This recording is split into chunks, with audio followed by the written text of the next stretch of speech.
बीती देर रात्रि जैसे ही कांग्रेस ने हरियाणा में 8 लोकसभा प्रत्याशियों की घोषणा की तो उम्मीदवारों के समर्थकों में खुशी की लहर दौड़ गई। इसी बीच सिरसा से लोकसभा प्रत्याशी कुमारी शैलजा के कट्टर समर्थक माने जाने वाले फतेहाबाद से पूर्व विधायक बलवान सिंह दौलतपुरिया मानो फूले नहीं समा रहे हैं। हर जगह दावा कर रहे हैं कि इस बार कांग्रेस की जो नेता है और कांग्रेस की लोकसभा प्रत्याशी है कुमारी शैलजा को सिरसा लोकसभा से भारी मतों से विजयी बनाकर देश की सबसे बड़ी पंचायत में भेजेंगे। बलवान सिंह दौलतपुरिया आज हमारे चैनल पर लाइव बने हुए हैं। इनसे जान लेते हैं कि संगठन इनके पास है नहीं, बिना संगठन के भाजपा से कैसे पार पा पाएंगे। बहुत बहुत स्वागत है बलवान सिंह दौलतपुरिया साहब।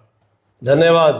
दौलतपुरिया जी, आपकी नेत्री और कांग्रेस की वरिष्ठ नेत्री कुमारी शैलजा सिरसा से लोकसभा के प्रत्याशी घोषित हो चुकी है, क्या कुछ तैयारी है आपकी? सबसे पहले मैं आपके चैनल के माध्यम से सिरसा लोकसभा क्षेत्र की जनता की भावनाओं के अनुरूप जो कांग्रेस हाईकमांड ने बहुत ही सशक्त नेता आदरणीय बहन कुमारी शैलजा जी को जो हमारा प्रत्याशी बनाकर भेजा है, मैं मेरी तरफ से सिरसा लोकसभा क्षेत्र की जनता की तरफ से कांग्रेस शीर्ष नेतृत्व का हार्दिक आभार व्यक्त करता हूं और उनका धन्यवाद करता हूं कि उन्होंने सिरसा लोकसभा क्षेत्र की जनता की भावनाओं की कदर करते हुए बहुत ही सशक्त नेता को आदरणीय बहन कुमारी शैलजा जी को हमारा प्रत्याशी बनाकर भेजा है। और जहां तक आपका सवाल है जीत के बारे में, तो मैं ये कहूं कि सिरसा लोकसभा क्षेत्र की जनता इस बार आदरणीय बहन कुमारी शैलजा जी का चुनाव लड़ रही है। और जब जनता किसी प्रत्याशी का चुनाव लड़ती है तो वो लीड कितनी जाएगी, 3 लाख जाएगी, 5 लाख जाएगी, 7 लाख जाएगी, उसमें हम कोई अंदाजा नहीं लगा सकते। आपने बधाई का जिक्र किया, हाईकमान को बधाई दी, लेकिन आज जैसे ही बधाइयों का दौर चल रहा था वहां भी गुटबाजी देखने को मिल रही थी, हुड्डा गुट नजर आ रहा था। वो तो सिर्फ मीडिया का एक भ्रामक प्रचार है। कांग्रेस में कोई भी गुटबाजी नहीं है। जब चुनाव नहीं होते तो तभी तो कुछ माड़े मोटा बड़े घर में बर्तन खड़कते हैं, लेकिन चुनाव होने के बाद में कांग्रेस पार्टी एकजुट होके काम करती है। मैं आपको बताना चाहूंगा कांग्रेस पार्टी इस पंजे की तरफ है। जब ये चुनाव नहीं होते हैं तो कंफर्टेबल जोन में ये अपना काम करता है, ये अपना काम करता है, ये अपना करता है, ये अपना करता है। जो चुनाव होते हैं तो ये ऐसे हो जाता है और फिर विपक्ष के जवाड़े पे ऐसा जड़ते हमें कि उसके 32 के 32 बार आते हैं। और इस बार आप देखना जब हरियाणा के रिजल्ट आएंगे, 10 की 10 लोकसभा और करनाल का उपचुनाव 11 की 11 कांग्रेस पार्टी जीत के भाजपा के जबाड़े पे ऐसा गुस्सा मारने का काम करेगी। भाजपा के 32 के 32 बार आएंगे इस बार। उम्मीदवारों की घोषणा करने में कांग्रेस ने देरी जरूर की, लेकिन बाजार में खबरें चल रही है कि उम्मीदवार बड़े सोच समझ कर उतारे गए हैं। आप कितना इत्तेफाक रखते हैं इससे? मैं इससे कोई देरी नहीं समझता, क्योंकि हमारा छठे फेज के अंदर चुनाव है, 25 मई का चुनाव है, अभी 1 महीना चुनाव में पड़ा है, तो ये कोई देरी नहीं है। पार्टी ने बड़ा सोच समझ के सभी जगह बहुत ही अच्छे प्रत्याशी घोषित किए हैं और अच्छे प्रत्याशियों की वजह से ही आज जनमानस ये कह रहा है, हम ही नहीं विपक्ष के लोग भी कह रहे हैं कि अब कांग्रेस पार्टी 10 की 10 लोकसभा जीतेगी। फतेहाबाद विधानसभा की बात करूं, आपके नेतृत्व में पिछले दिनों की बात कर लीजिए, आज की बात कर लीजिए, अनेक ग्रामीण जो है कांग्रेस में आस्था जता रहे हैं, इसका लाभ मिलेगा क्या?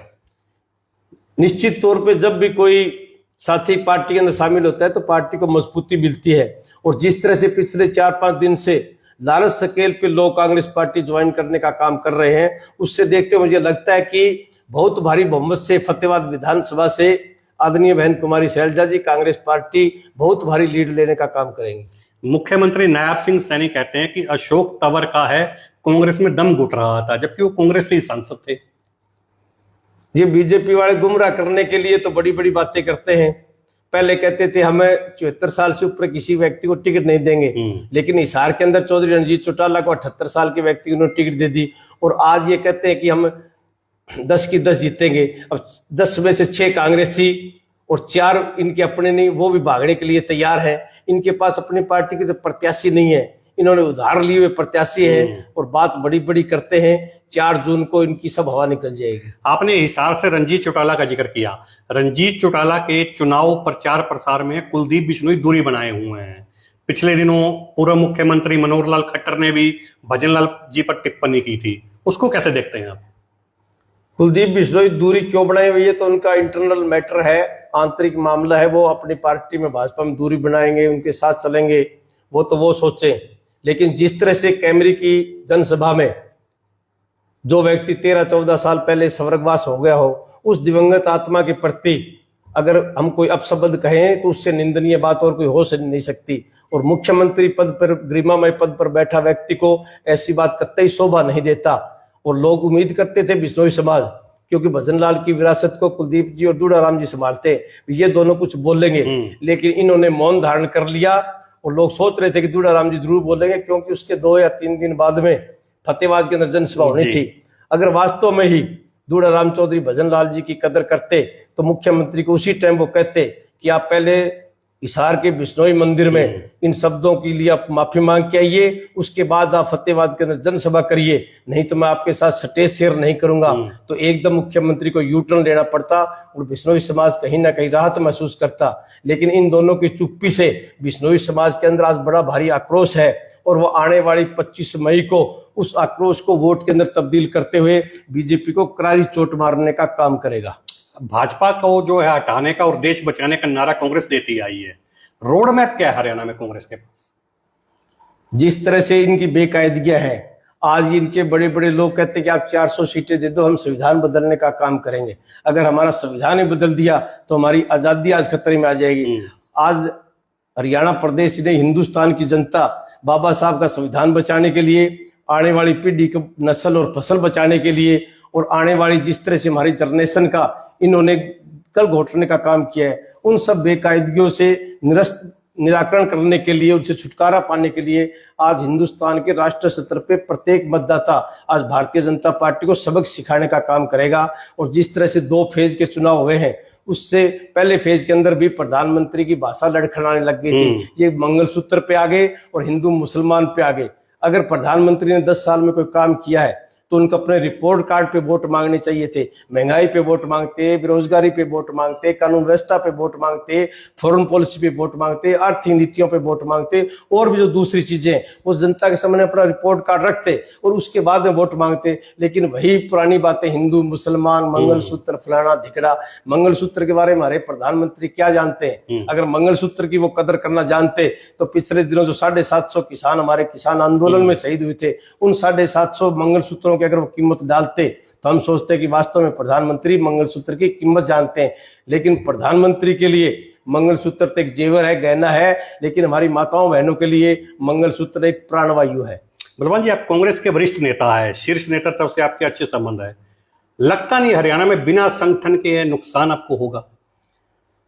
सही बात, आपकी संगठन का कहीं ना कहीं नुकसान होने का अंदेशा रहता है, लेकिन जिस तरह से लोगों का कांग्रेस पार्टी के साथ जुड़ाव है और जिस तत्परता से कांग्रेस पार्टी के कार्यकर्ता काम कर रहे हैं, तो मुझे नहीं लगता कि चुनाव के अंदर कहीं ना कहीं संगठन ना बनाने की हमें बेखूबी दखल देगी कहीं ना कहीं। क्योंकि कार्यकर्ता आज अपने लेवल पे अपना बूथ संभाल रहे हैं, अपना गांव संभाल रहे हैं, अपना वार्ड संभाल रहे हैं, तो संगठन ना बनने का हमें कोई ज्यादा नुकसान होता हुआ मुझे दिखाई नहीं दे रहा। क्योंकि पीछे जब ये 75 पार का नारा लगा रहे थे, उस टाइम भी कांग्रेस पार्टी का संगठन नहीं था, उसके बावजूद भी हमने 31 सीटें जीतने का काम किया था। सिरसा लोकसभा में 9 विधानसभाएं आती है। 5 विधानसभाओं के प्रमुख नेताओं का मैं जिक्र करना चाहता हूं। भरत सिंह बेनीवाल की बात कर लीजिए, डॉक्टर केवी सिंह की बात कर लीजिए, जरनैल सिंह की बात कर लीजिए, प्रहलाद सिंह गिलाखेड़ा की बात कर लीजिए, और टोहाना से परमवीर सिंह की बात कर लीजिए। ये पांचों के पांचों जो शेर है हुड्डा गुट से संबंध रखते हैं। बलवान जी, क्या साध पाओगे क्या इनको? ये गुटबाजी और दूसरी भ्रामक बात ये मीडिया के लोग और हमारे विपक्ष के लोग फैलाते हैं इन बातों को। आप चुनाव स्टार्ट होने दो, सभी लोग एकजुट होके कांग्रेस पार्टी का आदेश मानेंगे, कांग्रेस पार्टी के प्रत्याशी के लिए घर घर जाके वोटों की अपील करेंगे। चाहे सिरसा की बात हो, चाहे रोहतक की बात हो, चाहे हिसार की बात हो, चाहे अम्बाड़ा की बात हो, चाहे करनाल की बात हो, सारे कांग्रेसी एकजुट होके वोट की अपील जनता जनार्दन से करेंगे और कांग्रेस पार्टी को 10 की 10 लोकसभा सीटें जिताने का काम करेंगे। सिरसा लोकसभा में मुद्दा क्या रहने वाला है चुनावों में आपका?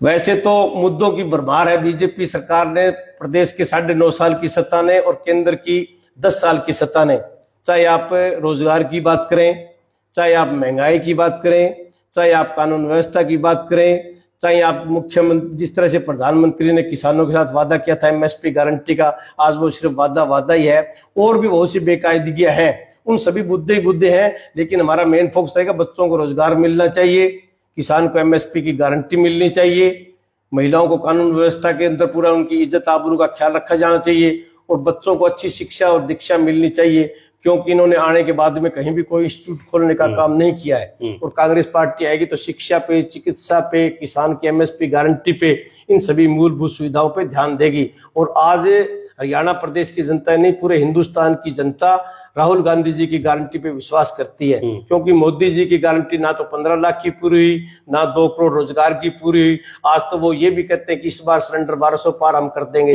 उनका बहुत बड़ा ये विजन है कि हम किस तरह से लूट खसूट करके हमारे जो अडानी और अंबानी जी उनकी संपत्ति के अंदर इजाफा करें।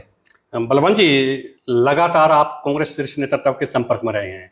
सिरसा से कुमारी शैलजा है, हिसार से जेपी जी हैं। कहीं ना कहीं हवाएं चल रही है कि हुड्डा गुट जो है हावी रहा है। मैं फिर गुटबाजी पे आ रहा हूं, आप इसे चाहे मीडिया कहे, लेकिन जो बात है सीटें आज कैमरे पर बता दीजिए, कितनी सीटों पर आप अपने आपको हैवी मान रहे हैं? मैं तो कह रहा हूं 10 की 10 हम जीतेंगे। और जिस तरह से कैंडिडेट आए हैं, हम नहीं, आज विपक्ष के लोग कह रहे हैं कि कांग्रेस पार्टी 10 की 10 जीतेगी।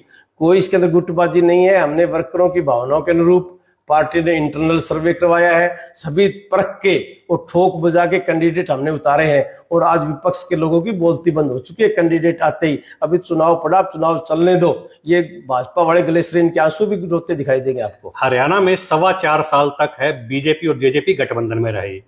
आज पूर्व मुख्यमंत्री मनोहर लाल खट्टर कहते हैं कि यदि दुष्यंत चौटाला के खिलाफ शिकायत आती है तो वे जांच करवाएंगे। इसको कैसे देखते हैं? ये तो सिर्फ है, ये दोनों टमटी खेल रहे हैं। कभी दुष्यंत जी कुछ कहते हैं, कभी खट्टर साहब कुछ कहते हैं। अगर दुष्यंत जी सरकार से खिलाफ थे तो उस दिन जो इनका बहुमत का प्रशिक्षण था विधानसभा में, तो दुष्यंत जी ने जो लेटर जारी किया था, तो लेटर जारी नहीं करते वहां पे अपने विधायकों कहते कि आप सरकार का विरोध करो, सरकार का गिराओ।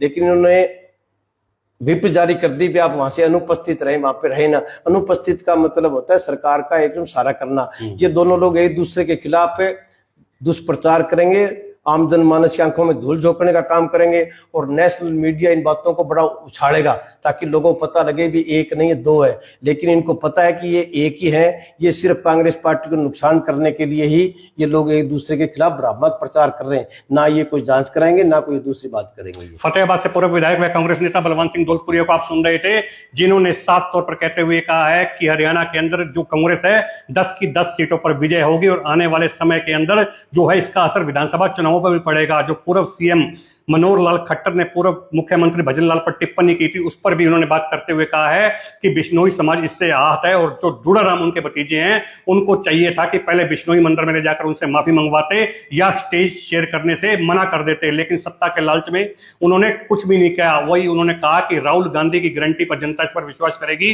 क्योंकि मोदी की 15 लाख की गारंटी और 2 करोड़ रोजगार की गारंटी से सब लोग वाकिफ हो चुके हैं। ये तो आने वाले समय में साफ हो जाएगा कि बलवंत सिंह दौलतपुरिया जो फतेहाबाद विधानसभा में अपना अच्छा कद रखते हैं, अच्छे वक्ता है, कांग्रेस के अच्छे लीडर। यदि मैं बात करूं, इनके कार्यकाल के दौरान विधानसभा के अंदर सबसे ज्यादा उपस्थिति इनकी पाई गई थी और सबसे ज्यादा जो प्रखर वक्ता के तौर पर जाने गए थे, पूरे 90 के 90 विधायकों में बलवंत सिंह दौलतपुरिया का नाम है सर्वोपरि लिया जाता था। लेकिन आने वाले समय में 4 जून को साफ हो जाएगा कि विधायक बलवंत सिंह दौलतपुरिया ने जो दावा किया है कि हरियाणा के अंदर 10 की 10 सीटों पर कांग्रेस काबिज होगी, उसमें कितनी सच्चाई है। कैमरामैन भारत नारंग के साथ तरुण गोयल, फतेहाबाद, हरियाणा की गूंज।